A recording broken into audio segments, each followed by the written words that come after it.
Көп адамдарға ақша керек, иә. Осы амалды міндетті түрде жасасаң, бұл амал сені иншаллах Алланың қалауымен байлыққа алып барады. Ең алдымен ниетіңді дұрыстау. Ниет деген ол сенің тікелей ойыңа байланысты. Даже сенің ойың сенің ризқың болып саналады. Неге? Аллах Тағала қолына бүкіл мүмкіндікті беріп қойған. Мысалы, сен бүгін әрекет жасауды ертеңге қалдырсаң болады.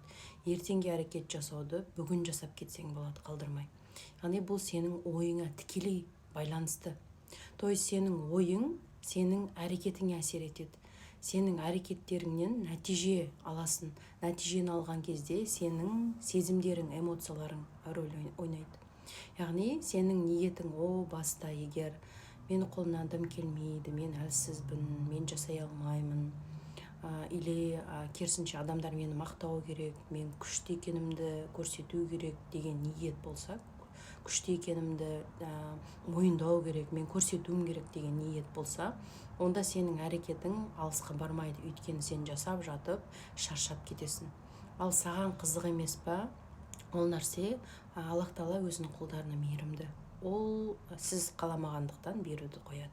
Мысалы, байлық болсын, ақша болсын, кез келген нәрсе, үй, жай болсын, сіздің әрекеттеріңіз болсын, бұл тікелей сіздің ниетіңізге байланысты. Сондықтан Аллахым, мен бай болуды қалаймын деген шешімді қабылдайсыз. Шешім өте маңызды. Осы шешімге әлем қызмет етеді. Шешім қабылдағандықтан кейін сіз уже сол әрекетті жасап бастайсыз. Ол уже сізге қиын болмайды. Ол жерде тек Алланың разылығы тұрады. Бұл ниет өте маңызды. Екіншісі, жүріп жатқан жолда сіз үнемі садақа беріп отыруыңыз керек. Неге? Өйткені бұл садақа сізді өте жан жақтан, бүкіл жақтан қорғайды. Сізге мүмкіндік бұл.